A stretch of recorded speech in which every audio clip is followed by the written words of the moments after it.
कहते हैं ना, समय बड़ा बलवान और काल बड़ो शिकारी। भारत के ऊपर क्या एक बड़ा खतरा आ रहा है और भारत उससे निपटेगा कैसे? तो वहीं दूसरी तरफ भारत ने तो स्विफ्ट का रूप ही बदल दिया। क्या अब स्विफ्ट एक बड़े बॉम्बर के रूप में आ रहा है? तो वहीं आखिरकार तेजस के लिए अमेरिका की चाल को तोड़ते हुए क्या रूस मदद करने आया है? जानेंगे जियोपॉलिटिक्स में क्या कुछ चल रहा है। आइए जानते हैं इन खबरों को विस्तार से। भारत दुनिया का चावल का सबसे बड़ा एक्सपोर्टर है और भारत ने एक्सपोर्ट पर रोक लगा रखा, तो इसके पीछे कुछ तो बड़ा कारण होगा। भारत भी बहुत अच्छे से जानता है कि एक बार अगर हमने कस्टमर का, ग्राहकों का अगर विश्वास खो दिया तो भविष्य में फिर ऑर्डर मिलने में दिक्कत होती है। लेकिन पहले तो अपना खाना जरूरी है और अब जैसे जैसे खुलासा हो रहा है वैसे वैसे समझ में आ रहा है कि भारत ने किसी की देखा देखी नहीं लगाया है, बल्कि भारत के लिए एक बहुत बड़ी समस्या सामने खड़ी है। भारत में अल नीनो का असर जुलाई में कम रहा, लेकिन अगस्त में अल नीनो का असर देखने को मिला और इस साल का अगस्त का महीना इतिहास का सबसे सूखा महीना है। इसी से आप समझ सकते हैं 36% तक कम बारिश हुई है। ऐसा 1901 में पहली बार हुआ था और इसके बाद अब हो रहा है। ये अपने आप में एक रिकॉर्ड है। कहा जा रहा है 1920 के आंकड़े को भी देखेंगे तो भी यहाँ बहुत कम बारिश हुई है और बहुत कम बारिश होने का सबसे बड़ा कारण ये है अल नीनो का असर। अब अल नीनो है क्या चीज, तो आप समझ लीजिए कि एक तरीके से मौसम का वो चक्र जो एक तरंग की तरह 30 से 60 दिनों तक चलती है और इसी की वजह से मॉनसून प्रभावित होता है। आमतौर पर अल नीनो जहाँ बहती है वहाँ पर ट्रेड विंड्स कमजोर होती हैं। ये हवाएं भारत में नमी से भरी हुई मानसूनी हवाओं से जुड़ी होती हैं। इस तरह मानसून को वो धीमा कर देती हैं, जिससे भारतीय उपमहाद्वीप में वर्षा कम हो जाती है। ऐतिहासिक रूप से अल नीनो के कारण अब ऐसा हुआ है कि आधा मॉनसून सूखा में ही गया है और ऐसे में इस बार चावल बहुत कम होगा, जिसकी वजह से भारत ने इस तरह के कदम उठाने शुरू कर दिए हैं। 100 साल में सबसे कम बारिश हुई है इस बार। खैर, जहां एक तरफ ये सब कुछ हो रहा है तो वहीं दूसरी तरफ भारत ने क्या स्विफ्ट को बॉम्बर बना दिया है। आखिर कैसी खबरें निकल कर आ रही है सामने। एक तो हमने देखा कि किस तरीके से युद्ध का रूप पूरी तरीके से बदल रहा है,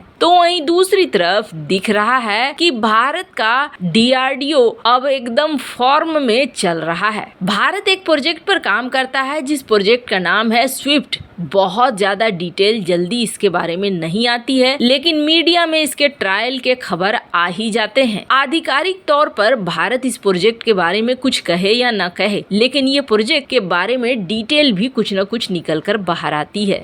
stealth wing flying test bed swift को लेकर अब जो खबर आ रही है वो कहेंगे आप कि इसे कहते हैं धांसू खबर। क्यों? क्योंकि इसका पूरा का पूरा रूप ही बदल रहा है। दरअसल शुरुआती दौर में इसे एक छोटे आकार में एक UAV की तरह, एक ड्रोन की तरह इस्तेमाल करने के लिए तैयार किया गया। इसका सबसे अच्छा फीचर ये था कि ये स्टिल्थ था, यानी ये रडार की पकड़ से एकदम बाहर। अब किस तरीके से ड्रोन पूरा का पूरा युद्ध बदल रहे हैं ये सबको दिख रहा है और इसी युद्ध के पैटर्न को देखते हुए अमेरिका ने भी चाइना के खिलाफ हजारों की संख्या में ड्रोन तैयार करना शुरू कर दिया है। अब ऐसे में अगर ये ड्रोन स्टिल्थ हो और रडार की पकड़ से बाहर हो तो मतलब कि युद्ध का पासा पलटने की क्षमता रखते हैं। भारत का स्विफ्ट भी कुछ ऐसा ही है। भारत का स्विफ्ट, जिसे करीब करीब 1 टन का रखा गया था, ये छोटे साइज का एक ड्रोन था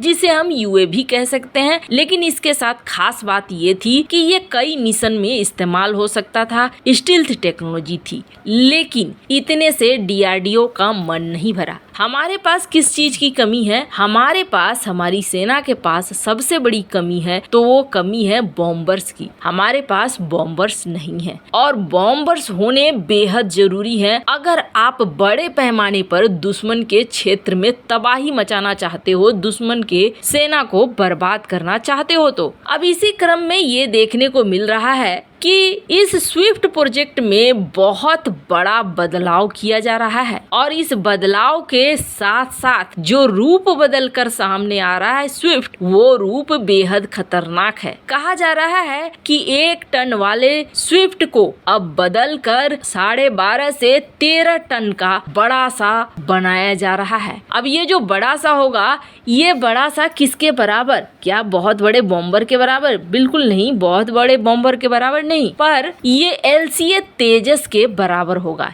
LCA तेजस MK1 फाइटर जेट। इसका मतलब हो गया एक ऐसा रूप जो अनमेन्ड है, जिसमें पायलट की कोई जरूरत नहीं है, लेकिन ये एक मीडियम साइज का बॉम्बर बन गया। कावेरी इंजन से युक्त ये स्विफ्ट हमारे लिए काम करेगा उस मीडियम साइज के बॉम्बर का, जिसके साथ स्टील्थ फीचर लगा हुआ है। दुश्मन की सेना में आराम से घुसेगा और आराम से तबाही मचाकर निकल आएगा। खैर, जहाँ एक तरफ ये सब कुछ हो रहा है, तो वहीं दूसरी तरफ व्यापार के मामले में भी भारत पीछे नहीं है। अब हुआ यह है कि हमने देखा तेजस विमान और F-16 की डायरेक्ट टक्कर हो रही है। कहाँ पे हो रही है? तो ये डायरेक्ट टक्कर हो रही है अर्जेंटीना को लेकर। दरअसल बात क्या है? बात यह है कि अर्जेंटीना तेजस और F-16 दोनों में से किसी एक को खरीदना चाहता है। अब तेजस के ऊपर उसका झुकाव कुछ ज्यादा है, लेकिन तेजस के साथ दिक्कत यह है कि तेजस के कई छोटे बड़े कंपोनेंट के साथ जो इजेक्शन सीट है, वो सीट है यूके की बनी हुई, और यूके का कहना है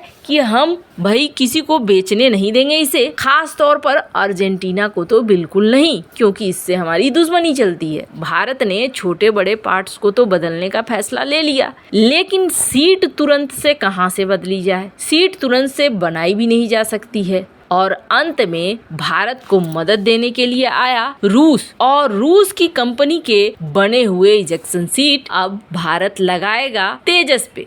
रशियन कंपनी है NPP Zvezda K36 ejection seats ये बनाती है और ये दुनिया की बेहतरीन सीट बनाती है। ऐसे में भारत को अब ये प्रोजेक्ट मिलने के बहुत ज्यादा चांस है। इस प्रोजेक्ट में मारामारी कितनी है उसको ऐसे समझिए कि चाइना ने ये तक कह दिया कि JF-17 ले लो, हम अपनी बढ़िया वाली एडवांस वाली इंजन लगा देंगे, हम रूस के इंजन को हटा देंगे। लेकिन फिर भी इस वक्त नहीं मान रहा अर्जेंटीना, और अर्जेंटीना का झुकाव तेजस की तरफ है। वहीं अमेरिका F-16 के लिए दबाव बनाता रह जा रहा है। भारत खैर अब सारे कंपोनेंट को तो बदल रहा है, पर देखना होगा कि क्या इसके बाद भी अर्जेंटीना ऑर्डर देता है या नहीं। वैसे इन सब मामले में आपकी क्या राय है? कमेंट कर जरूर बताएं।